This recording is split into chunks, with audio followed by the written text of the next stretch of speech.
العظیم رب اشرح لی صدری ویسر لی امری واحلل عقدۃ من لسانی یفقهوا قولی صلاۃ و سلام علیک یا سیدی یا رسول اللہ۔ حمد و صلاۃ پر مشتمل مختصر ترین خطبہ کے بعد نہایت واجب الاحترام معزز و محترم سامعین کرام، عزیزان گرامی قدر، اللہ رب العزت کے فضل و کرم سے، اس کی دی ہوئی توفیق سے بندہ ناچیز نے، حقیر نے، فقیر نے آپ احباب کے سامنے اللہ رب العزت کی مقدس و مطہر کتاب میں سے ایک مقدس آیہ کریمہ تلاوت کرنے کا شرف حاصل کیا ہے۔ دعا گو ہوں کہ اللہ تبارک و تعالی مجھ بندہ ناچیز کو حق اور سچ کہنے کی توفیق عطا فرمائے اور ہم تمام کو اس پر عمل کی توفیق عطا فرمائے۔ یہ آیت کریمہ سورہ آل عمران کی غالباً 134 نمبر آیت کریمہ ہے، جس میں رب کائنات ارشاد فرما رہے ہیں کہ الذین ينفقون فی السراء والضراء، وہ لوگ جو خوشی اور تنگی میں، خوشی اور تنگی کے اندر خرچ کرتے ہیں، تنگ دستی میں اور خوشحالی میں، خوشحالی اور تنگ دستی میں خرچ کرتے ہیں، والقادمین الغیظ، اور غصے کو پی جاتے ہیں، والعافین عن الناس، اور لوگوں کو معاف کر دیتے ہیں، واللہ یحب المحسنین، اور اللہ تبارک و تعالی احسان کرنے والوں سے محبت فرماتا ہے۔ تو گویا کہ جس نے تنگ دستی اور خوشحالی کے اندر خرچ کیا، اور جس نے غصے کے وقت اپنے غصے کو ضبط کر لیا، جس نے لوگوں کو معاف کر دیا، وہ اللہ رب العزت کی بارگاہ میں محسن ہے۔ اور جو محسن ہے تو اللہ تبارک و تعالی اس محسن کو اللہ رب العزت پسند فرماتا ہے۔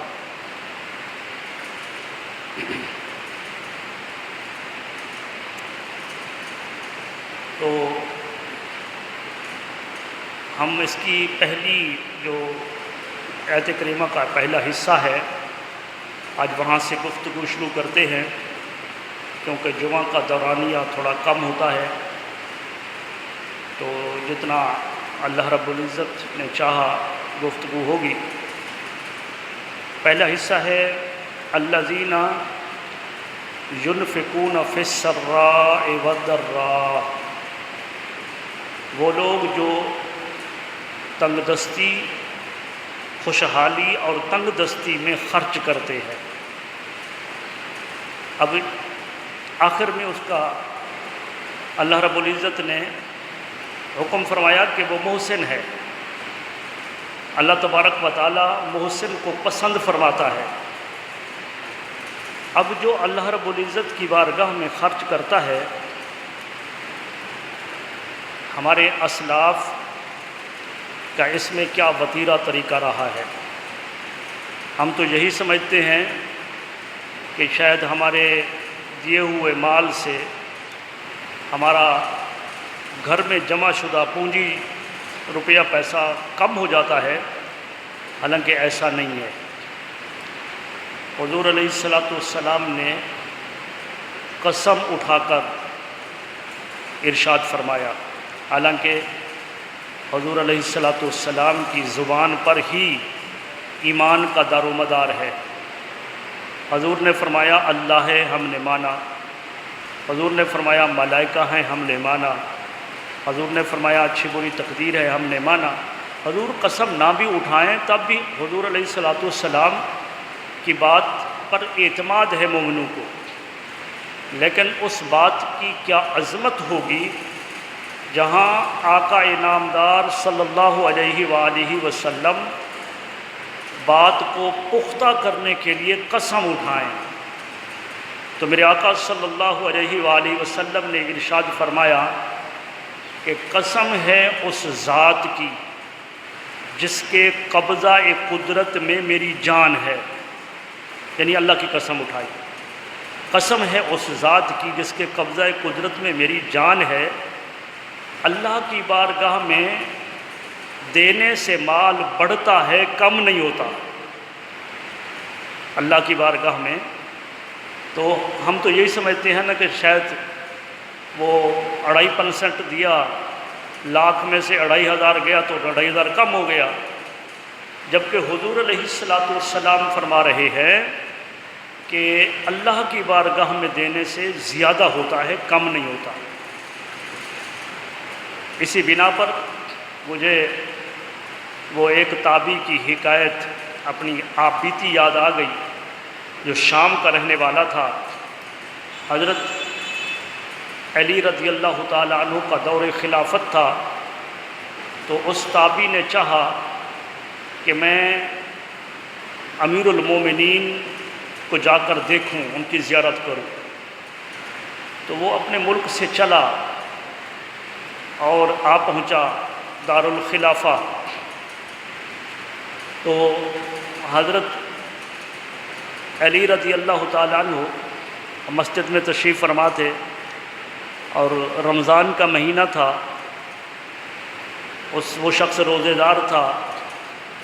تو اس نے روزے کا ٹائم جب ہوا تو قریب ایک لنگر خانہ تھا، وہاں پر اس نے روزہ افطار کیا اور مختلف انواع اقسام کے کھانے وہاں اس نے کھائے، اور پھر نماز کے لیے مسجد میں جب آیا تو دیکھا کہ ایک نورانی شکل والا شخص، خوبرو انسان، وہ خشک روٹی کے ٹکڑے اور جو کے ستو ایک مٹی کے پیالے میں وہ تناول کر رہا ہے۔ اس کے قریب جا کر سلام کیا، اس کی صورت شکل دیکھ کر اللہ تبارک و تعالی یاد آتا تھا، تو اس نے جا کر سلام کیا اور ساتھ ہی عرض کیا کہ آپ یہ خشک روٹی کے ٹکڑے کھا رہے ہیں اور جو کے ستو سے آپ روزہ افطار کر رہے ہیں، جبکہ قریب ہی ایک کسی امیر کا لنگر خانہ ہے جہاں پر خلق خدا کھا رہی ہے، آپ وہاں جا کر اپنا روزہ افطار کیوں نہیں کرتے؟ گرمی کا روزہ ہے اور آپ اس قدر مشقت کے ساتھ یہ روٹی کے ٹکڑے چبا رہے ہیں، وہاں تو ہر قسم کا، ہر انواع کا کھانا موجود ہے۔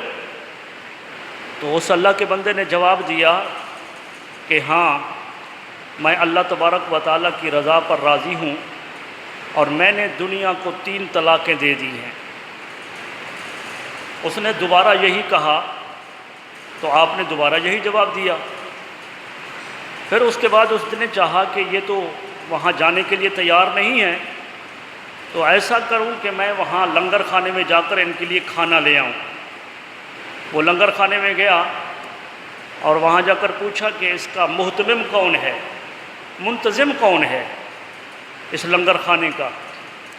تو انہوں نے بتایا کہ وہ شخص ہے۔